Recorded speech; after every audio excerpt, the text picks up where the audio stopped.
Everyone is part of a bigger story. It's a bigger story than you can imagine. It's a big story about a really big God. Discover the story that shows you the character of God.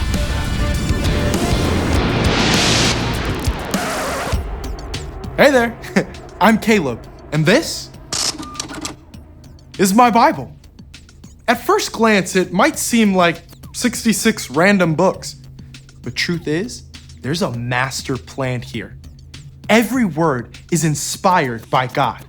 Dozens of writers wrote down the words of God's story over hundreds of years. How God created us and loves us so much, He made a way to rescue us, even when we turned our backs on Him. These writers were committed to sharing God's deep love for His people. And I have 5 stories right here to show us what true commitment can look like. We start off with a reminder from the Apostle Paul to the believers at the church in Corinth. In a race, all the runners run. All who take part in the games train hard to get a crown that will not last. But we do it to get a crown that will last forever. When it comes to faith, there are 2 things that matter most: loving God and loving others. And it takes training to put them into practice. Now we're headed back a few books to the first book of the New Testament, Matthew. Here, Jesus shares a story. 2 guys both have amazing plans to build their new beachfront homes. But while one chooses to build his house on a sturdy rock, the other one picks out a nice sandy lot.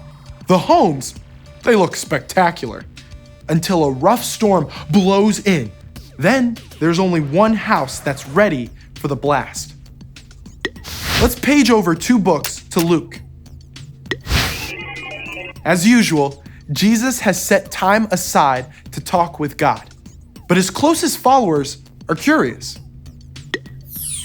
They're like, we know it's important to pray, but how are we supposed to do it? Do they need 3 hours or a lot of fancy words? Right then and there, Jesus gives them a model. And spoiler alert, talking to God doesn't require thee and thou. Back to Matthew now to check in with Jesus' friend, Peter. There's been a lot of talk about who Jesus really is. John the Baptist or Elijah, another prophet maybe? But Jesus turns the question back to his friends. Who do you say I am? And as usual, it's Peter who has the fire and guts to make a bold statement. We wrap up the month in the book of Mark. Here, Jesus and his friends are hanging out in the temple near the offering box.